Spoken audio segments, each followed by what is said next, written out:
3 jours d'intense activité, c'est ce que a été le tout premier agenda de travail de Anatole Koliné-Makosso dans la ville océane. Le Premier ministre qui a séjourné à Pointe-Noire du 19 au 21 août 2021 a d'une part rencontré les opérateurs économiques évoluant dans cette ville et de l'autre procédé à une visite des chantiers publics en cours.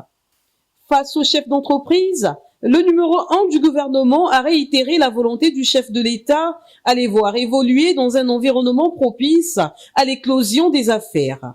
Nous leur avons simplement présenté la politique économique du président de la République, telle qu'il leur avait présentée avant la période électorale. Le président de la République avait rencontré les opérateurs économiques.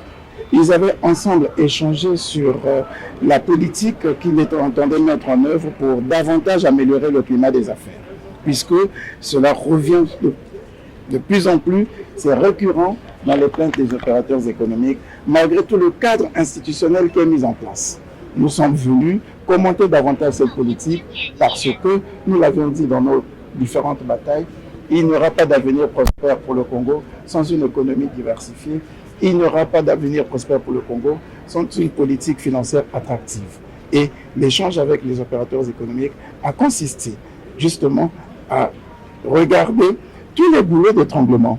Qu'est-ce qui freine le développement de l'entreprise? On s'est bien rendu compte que c'est moins le cadre institutionnel. Ils savent bien que s'il ne s'agissait que du cadre institutionnel, oui, nous pouvons dire que nous bénéficions d'une vraie sécurité juridique, sécurité judiciaire pour la promotion de l'entreprise. Mais c'est plutôt le comportement des cadres parfois que nous sommes. Voilà. C'est à ce niveau que se trouve le problème. Et nous avons mis en place des mécanismes qui vont permettre d'arrêter petit à petit ces comportements retardateurs qui empêchent le développement du secteur économique, le développement de l'entreprise. L'autre moment non négligeable du séjour pontenégrin du chef du gouvernement a été l'inauguration du poste de contrôle des douanes de Tchambanzassi, lequel intègre en son sein le guichet unique de paiement. Aujourd'hui, près de 2 mois après, le guichet unique de paiement de Tchambanzassi apporte la réponse, un début de réponse, au programme de modernisation de l'action publique par l'amélioration des conditions de travail des services de douane évoluant à la frontière et à la sécurisation des recettes de l'État.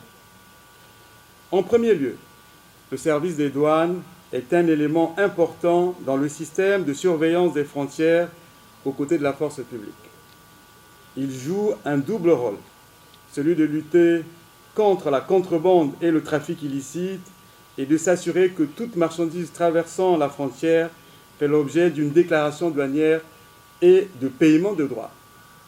Cette vocation du service de douane nécessite une présence permanente sur le terrain et une mobilité accrue pour déjouer les plans des fraudeurs.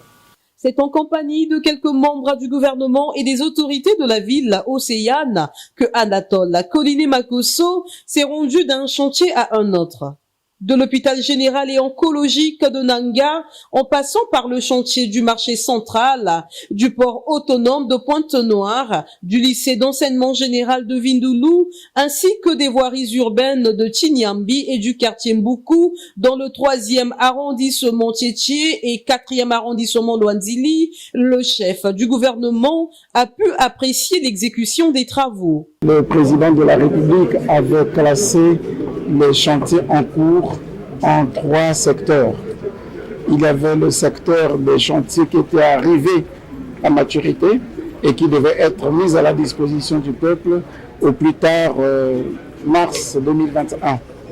Ces chantiers avaient été mis à la disposition du peuple et le président avait instruit le gouvernement de tout mettre en œuvre pour accélérer l'achèvement des travaux arrivés à maturité pour que, effectivement, courant l'année 2021, ces réalisations, ces projets soient mis à la disposition, à la consommation de la population.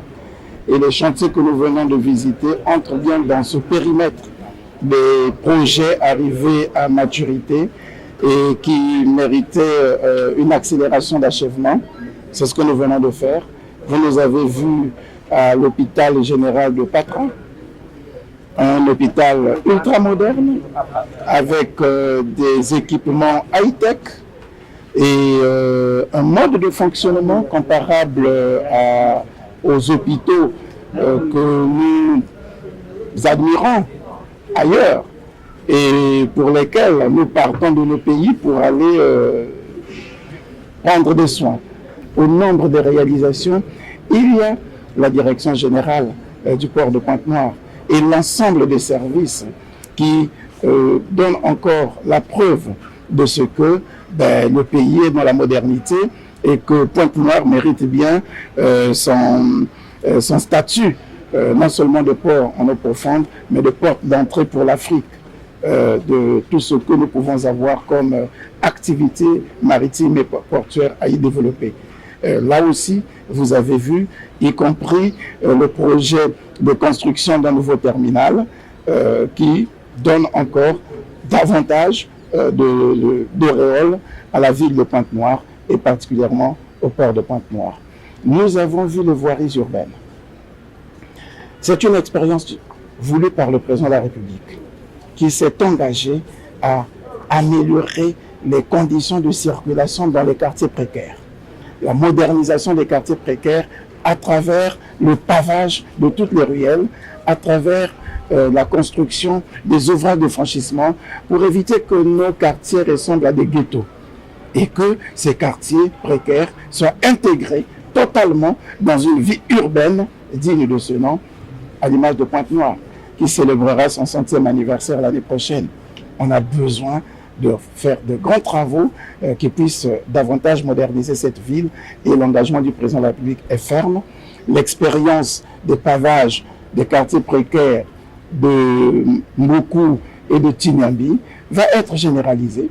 C'est donc par cette série de visites que le Premier ministre, chef du gouvernement, a clos son séjour de travail.